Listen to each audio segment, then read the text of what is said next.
C'est demain la date limite pour soumettre vos déclarations de revenus. Certaines questions épineuses sur les gains de change et le gain en capital tiennent les investisseurs en haleine. Question d'Éric Chouinard. J'ai un compte en argent américain avec lequel j'investis sur Wall Street avec une petite portion en encaisse. Si le dollar américain prend de la valeur, est-ce que je dois calculer un gain de change aussi sur mes liquidités? Voici Hors Zone avec Andréane. Quand le dollar canadien s'apprécie face au dollar américain, ça fait le bonheur des voyageurs qui espèrent en avoir plus pour leur argent.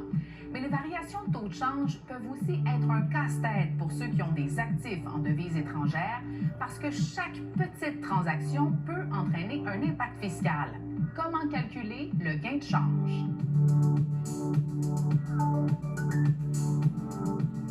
De façon générale, il y a deux types d'événements qui peuvent se produire, soit la conversion d'argent ou ce qu'on appelle dans le jargon fiscal une disposition ou un événement fiscal, là, si on préfère. Évidemment, de convertir ces dollars canadiens en américains, ça ne change rien là, au niveau fiscal. Par contre, si je convertis des dollars américains en dollars canadiens, c'est là qu'il y a des règles à suivre. Prenons l'argent américain au comptant ou ce qu'on appelle les fonds de dépôt, c'est-à-dire les sommes dans un compte chèque, un compte courant, un dépôt à terme ou un certificat de placement garanti en dollars américains. Pour connaître le gain ou la perte de change, on doit calculer la différence entre le montant consacré à l'achat de la devise étrangère au départ et ce qu'on obtient quand on reconvertit le montant en dollars canadiens par la suite. Si on obtient moins que la mise initiale, c'est une perte et c'est déductible. Si on obtient plus, c'est un gain de change dont la moitié sera ajoutée au revenu imposable. Les premiers 200 $ sont toutefois exemptés d'impôts. L'agence est venue préciser sa position du fait que les sommes détenues dans un compte courant ou dans un compte chèque font partie de cette exclusion de 200 $. C'est pas juste de l'argent en main propre. Donc, c'est seulement depuis Noël là, qu'on le sait.